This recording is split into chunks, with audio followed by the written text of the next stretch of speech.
across from the prison and beside the Great Lake.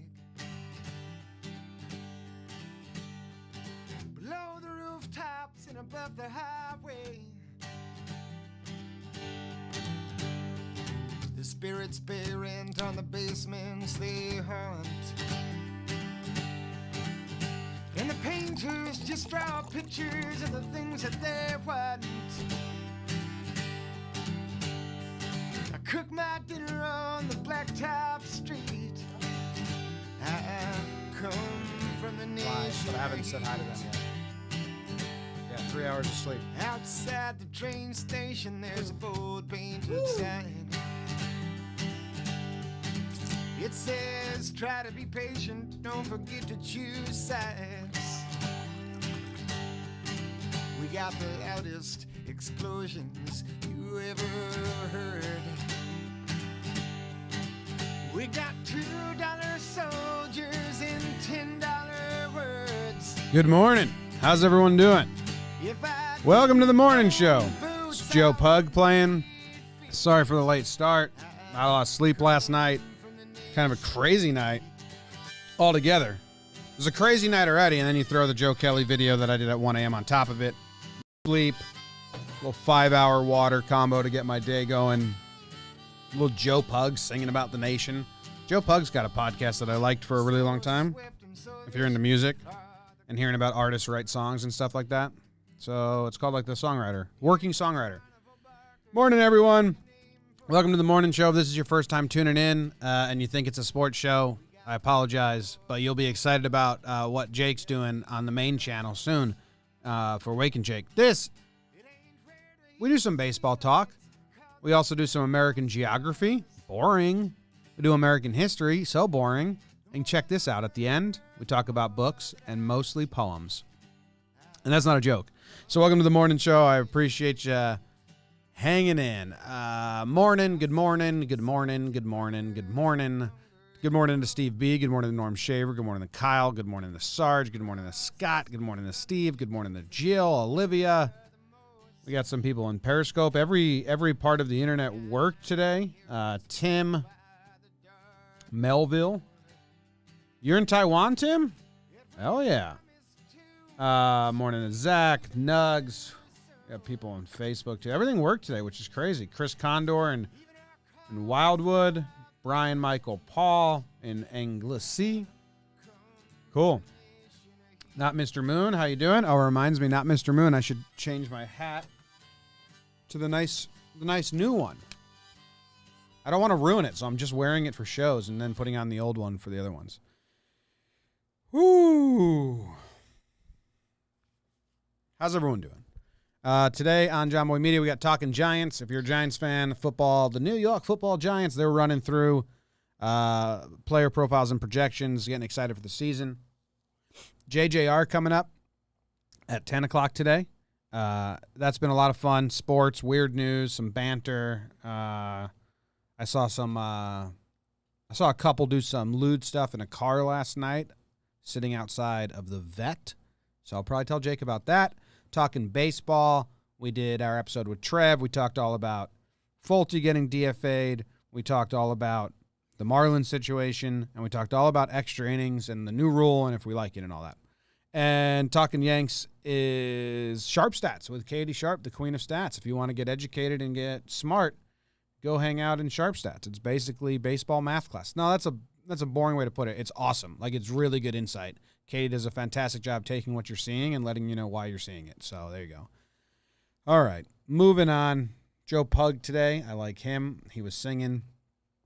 The town of Brazil, Indiana. It's 88 degrees and partly cloudy, and I do think we'll probably have some people tuning in for the first time, and I was not joking. Every day we just take a tour of a town.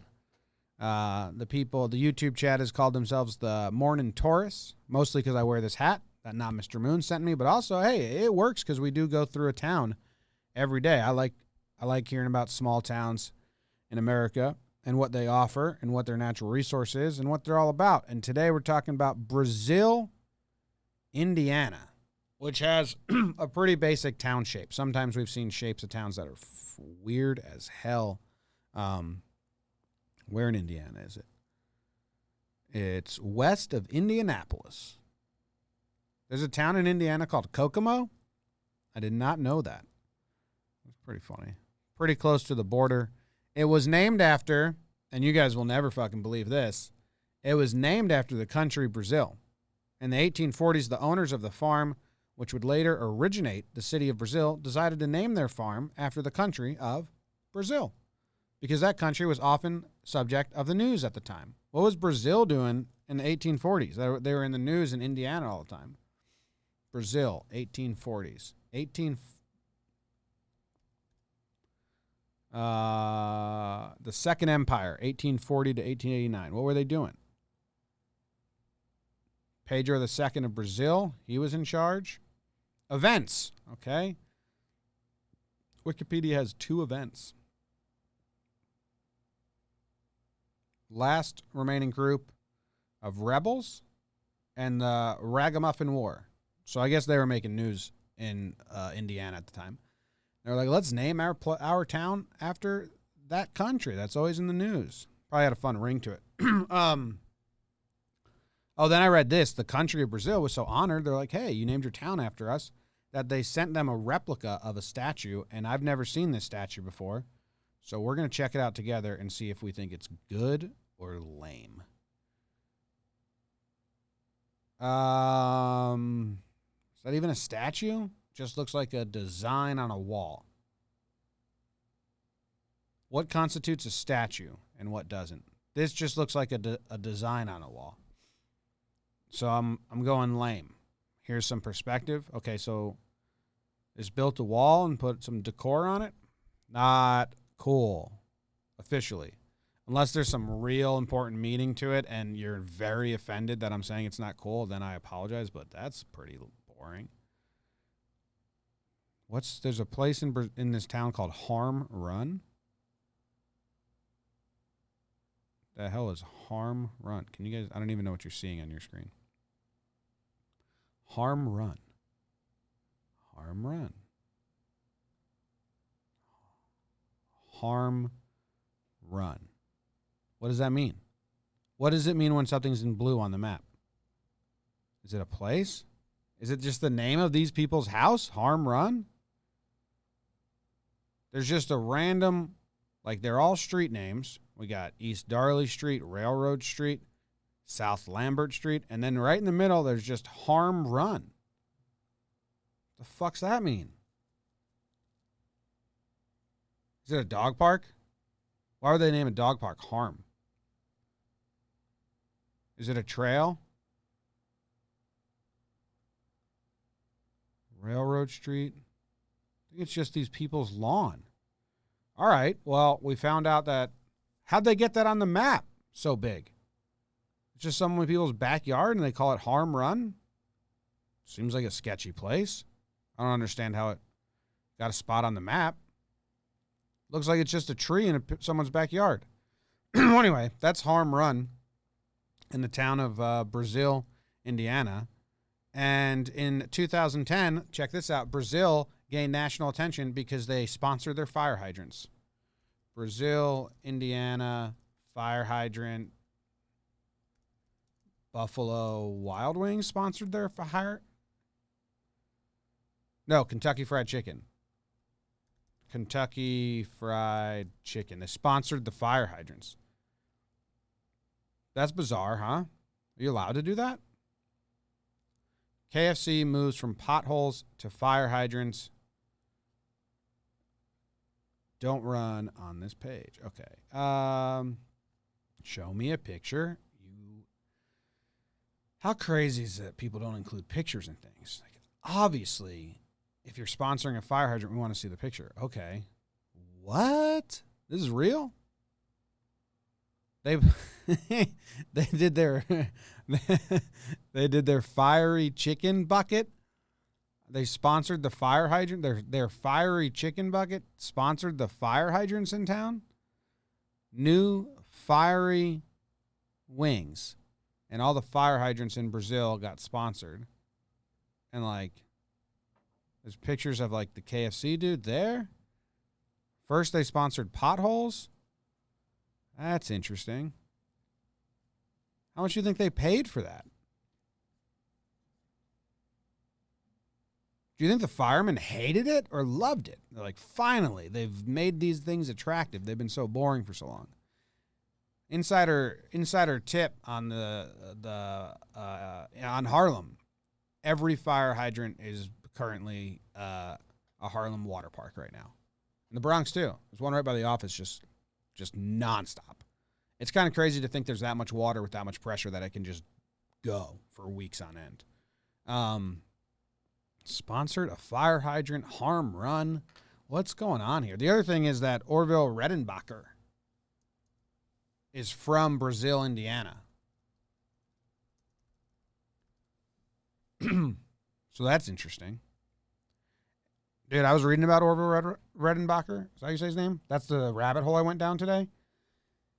They say he spent so much time coming up with the perfect strain of popcorn. That's crazy. I didn't really get it, so I didn't want to share it, but yeah, that's just all I read. Like, how many strains did he get? They said like hundreds of strains of popcorn he tried until he found the right one. And then the other thing I found about this town, shout out to anyone from Brazil, Indiana. Let me know what's going on over there.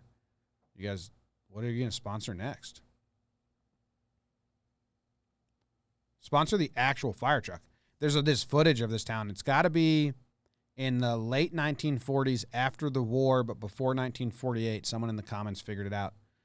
Just classic old American footage, which is something I love. But every industry basically isn't the same. Like look at this. This is like the local dairy bottling milk. Like, that's not a thing anymore. I don't think local places have that. Sherfy and Kid. I don't know what that store is. Looks like furniture. Yeah, furniture store. Look at all these little kids. Let's see. If this is 1946, and these kids are 8 years old, means math intensifies. 70 something or 80 something. That's math. Old footage like this is crazy to me. It looks like a sitcom. But it was all planned and stock, like, look at this guy. Oh, yeah. What a power post up. All right, so this dude owns an appliance store or something, and he's just going to casually walk towards the stack of tires and then just post up. Be like, yeah, these are my tires. What of it? Marathon Tire. Hey, how about that? They've been around forever. So anyway, we did it. We went down a bunch of rabbit holes, and that's the town of Brazil. It's 88 degrees. And partly cloudy today. And that's all I have to say about that. Random baseball player of the day is Rawly Eastwick. Rawly Eastwick. Rawly is named after his dad, right? Okay, you guys getting it? Their name is Rollins. He's named after his dad, but he's like the third or fourth son. So he joked that they just ran out of names and said, name me after my dad. And the dad was like, well, let's just give him my name. His family has two sets of twins. Always weird. Not in a bad way. Twins are weird in an interesting way. You feel bad when you say it, but if twins are weird, so just get over it. Anyway, he's got an older set of brothers that are twins, and then a sister, and then he's got a twin brother. And he was the cockiest reliever in all of baseball, they say. He was actually really good. He led the league in saves 2 years in a row when he was young. In his early days, when he was 24 and 26, he led the league in saves in 1975 and 1976. He's got a bunch of awesome quotes. Say in 1975, him and Will McEnany, people get upset that I don't say it right. Kitty Corpse was their nickname. And because Sparky Anderson was their manager, and he was known as Captain Hook because he got a quick hook. There's some good quotes about Eastwick, Rawly. He said he maintained that he had never been nervous or frightened by anything in his life. I think the biggest thing that he's scared of is people finding out he's been scared before. He maintained that he had never been nervous or frightened by anything in his life. Red second baseman Joe Morgan once ran to the mound during a tense moment in a game and told Rawly, "If you get up tight, take a step off and take a few breaths." Eastwick later said, "What is he talking about? I don't even get it. Uptight about what?" There's a bunch of other quotes. He said his regimen for staying healthy and keeping his arm fresh was doing nothing, and no one was allowed to touch his arm ever. And he didn't touch his arm, and he didn't do anything. He pitched a lot. As an 18-year-old in rookie league, he challenged a teammate from South Chicago with reputed mafia connections to a fight in the woods. Badass. Only Eastwick walked out. What a way to write that line. I'm sure the other kid walked out at some point. He didn't get killed, unless you're telling us that Rawly Eastwick murdered a guy in the woods, a mafia guy. Maybe he crawled out. Okay, correction. He could have crawled out. I stand corrected. His cockiness was not surprisingly carried over to the pitcher's mound. Anderson described him as possessing a "here it is, now try and hit it" fastball. He's from Camden, New Jersey, so I might go into it. Regarding his recall with Indianapolis, Eastwick said, "The bullpen needed a shot in the arm. I think I did it." So, dude was cocky, confident. After his rookie season, he came third in Rookie of the Year. And I think he said after the season, "I want to win the Fireman Bullpen of the Year award." And he did. So that's cool. But check this out. He was a self-assured fireball and relief pitcher on the mound, but off the mound, he enjoyed reading, talking about current events, and was a painter and a sculptor. How about that, Rawly? He collected art and uniques. And antiques, not uniques, because no one. Well, you collect unique things, so maybe we're all unique collectors to our own right.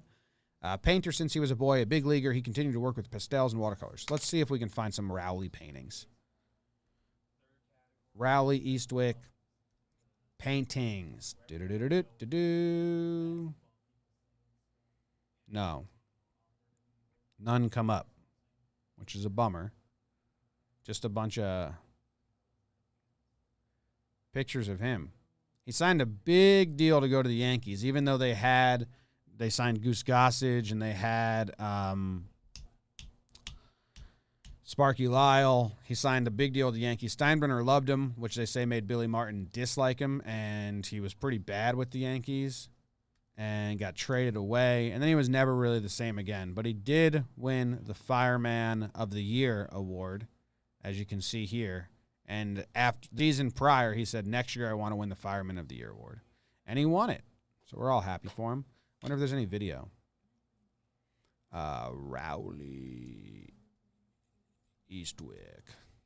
Whoa, it auto-populates to Rawly Eastwick wife. Wonder what that's about. It's pretty creepy whenever it does that. Does that for Trevor Plouffe, too. Okay, top video is ours. And then a 6-minute video with Rawly. Why does it go to wife? Okay, that's weird. Trevor Plouffe. Roblox. No, Trevor plays. I guess it doesn't do that here. Pretty sure. Whatever. It's weird. Pretty sure it does that for Trev, too. So that's Rawly.